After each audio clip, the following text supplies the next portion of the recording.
बच्चों, आप सभी लोग हमारी पहली वीडियो में पाठ 1 देखा। अब आज पाठ 2 इतिहास का दूसरा चैप्टर है। पाठ 2 पाषाण काल। पाषाण काल में आखेटक, संग्राहक एवं उत्पादक मानव। सबसे पहले आप आइए देखते हैं हम कि मानव शास्त्री मानव के विकास, विभेद आदि की जानकारी देने वाले मानव शास्त्री कहलाते हैं। कहने का मतलब इस पृथ्वी पर जितने भी जीव जंतु हैं सभी लोग गर्मी में, जाड़े में, वर्षा ऋतु में अपने लिए रहने का एक स्थान बनाते हैं। इसमें रह करके अपना जीवन भलीभांत व्यतीत करते हैं। किंतु एक समय ऐसा भी था जब मनुष्य घर बनाना नहीं जानता था। तब वे जंगलों में रहते थे। जंगली जानवरों से अपनी सुरक्षा तथा उसका शिकार करने के लिए उनके पास केवल पत्थर के ही औजार हुआ करते थे। लेकिन धीरे धीरे जब मनुष्य में विकास हुआ तो वह दोनों पैरों पर खड़े होकर के चलना सीखा। अंगूठे के कारण वस्तुओं को पकड़ने, सबसे पहले क्या था, वो पकड़ नहीं पाते थे, तो अंगूठे के कारण वस्तु को पकड़ने की आदत डाले। वो धीरे धीरे मस्तिष्क के आकार की क्षमता में विकास हुआ उनके। मनुष्य में लंबाई, चौड़ाई, गहराई, त्रिपार्श्वदर्शी दृष्टि को देखने की क्षमता का होना, विभिन्न प्रकार के विकास हुए और उन्हीं विकासों का अध्ययन आप करने वाले व्यक्ति को मानव शास्त्री कहा जाता है। तो मानव शास्त्री कहने का मतलब मानव के विकास, विभेद आदि की जानकारी देने वाले मानव शास्त्री कहलाते हैं। इन सभी लोगों ने पाषाण काल को 3 भागों में विभक्त कर दिया। सबसे पहला भाग है पूरा पाषाण काल। इस युग में मानव झुंड बनाकर ही शिकार करते थे, जिसे वह आपस में बंटवारे करके खाते थे। मानव यह समझ चुका था कि वह तभी जीवित रह सकता है जब वह दूसरों के साथ मिलकर वह आपस में बंटवारा करके खाते थे। मानव यह समझ चुका था कि वह तभी जीवित रह सकता है जब वह दूसरों के साथ मिलकर चले। इस प्रकार एक दूसरे का सहयोग करने की भावना इस युग में विकसित हो चुकी थी। उत्तर प्रदेश के मिर्जापुर जिले में मिली कुछ गुफाओं से पता चलता है कि मानव समूह में रहते थे। ये शिकार कैसे करते थे? सबसे पहला शब्द आया आपके आखेटक। आखेटक मीन्स शिकार।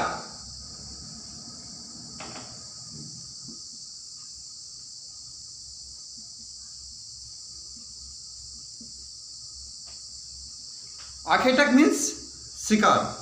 आज मानव के पास न ही जंगली जानवरों जैसे पने नाखून थे, न ही नुकीले दांत थे, न जबड़े और न ही सींग थे। उसकी बड़ी समस्याएं अपने से ज्यादा ताकतवर जंगली जानवरों को से रक्षा करने व उनका शिकार करने की थी। इसके लिए उसने पत्थर के औजारों का निर्माण व प्रयोग किया, क्योंकि उसे पत्थर आसानी से प्राप्त हो जाते थे। यह मानव की आखेटक अवस्था कहलाती है। इस युग के पत्थर के औजार आकृति में सुडौल नहीं थे, वे बेडौल और भौड़ी आकृति वाले थे। औजार बनाने के लिए वे एक पत्थर पर दूसरे पत्थर से चोट मारते थे। एक पत्थर से दूसरे पत्थर टकराने पर चिंगारी निकलती थी और चिंगारी निकलने वाली जो चिंगारी निकलती थी उसी से आग का ज्ञान हुआ मनुष्य को। कहने का मतलब आग का ज्ञान पूरा पाषाण काल में हुआ। इस काल में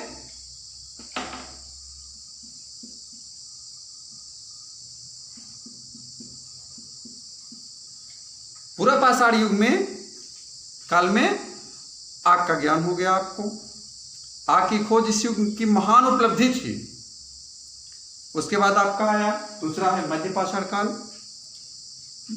मध्य पाषाण काल के औजार पूर्व पाषाण काल की अपेक्षा आकार में छोटे हो गए। इस समय प्रकृति में अनेक परिवर्तन हुए, जिसका प्रभाव मानव जीवन पर पड़ा। नई परिस्थिति से तालमेल बैठाने के लिए उसके छोटे उपकरण बनाना प्रारंभ किया। जलवायु पहले की अपेक्षा गर्म हुई, फलस्वरूप जहां जहां बर्फ जमी थी वह पिघल गई।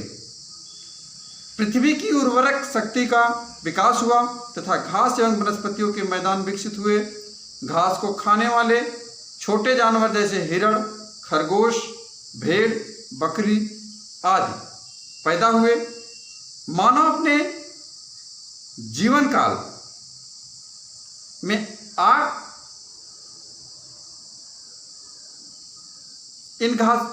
मानव अपने आप उगी घासों को एकत्र करने लगा। इन घासों में कई आज के अनाजों की पूर्वज थी। इनका प्रयोग मानव ने अपने भोजन में किया। इस प्रकार वह अब संग्राहक बन गया। कहने का मतलब सेकंड था संग्राहक।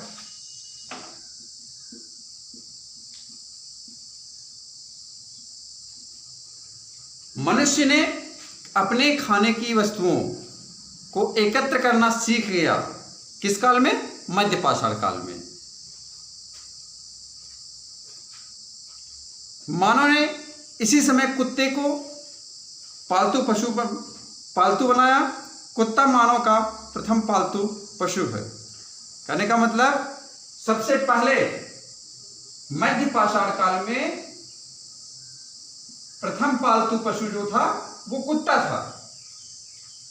इसके पहले मनुष्य कोई भी जानवर को पालता नहीं था, सबका शिकार करता था और सबको खाता था।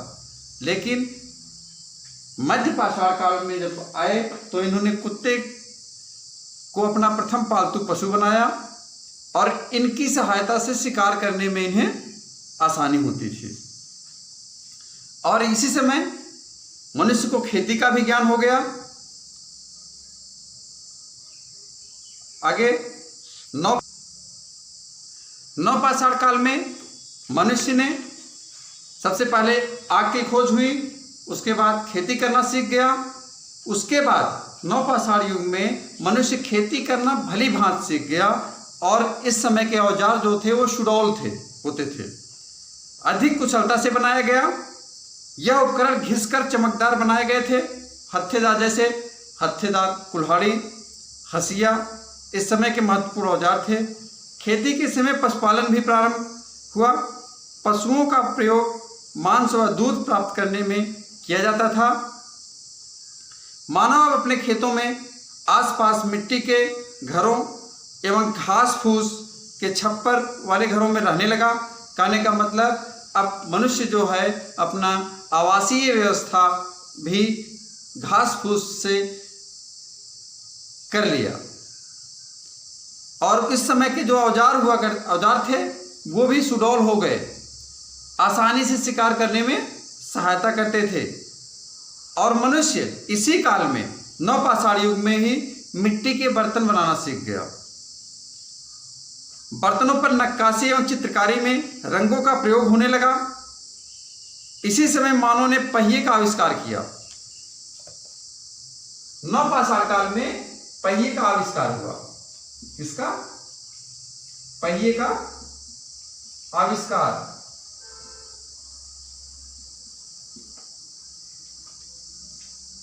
पहिए का आविष्कार होने से मनुष्य में एक सुविधा हुई।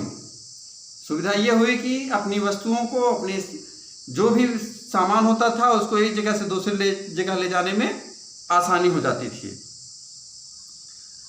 फलस्वरूप नए नए कौशल विकसित हुए, जैसे मूंछ की टोकरी व चटाइयाँ बनाना, कताई करना, जानवरों के बालों से कपड़ा बनाना। अब उनमें सामुदायिक जीवन का भी विकास हो गया। शवों को दफनाने के ढंग में इनके धार्मिक विश्वास के विषय में जानकारी मिलती है। शवों, मृत व्यक्तियों के साथ ये लोग खाने पीने की वस्तुएं, बर्तन, हथियार आदि भी दफनाते थे। इन लोगों का विश्वास था कि मरने के बाद भी व्यक्ति इनका उपयोग करेगा। उसके बाद धातु काल आता है। नवपाषाण काल के बाद आपका धातु काल।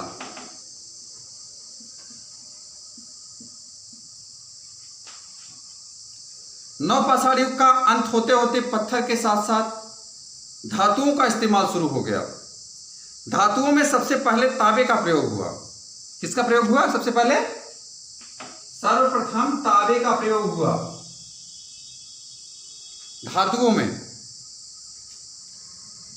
जिसके कारण इस युग को ताम्रपाषाण युग भी कहा जाता था। कौन सा युग? नवपाषाण के बाद ताम्रपाषाण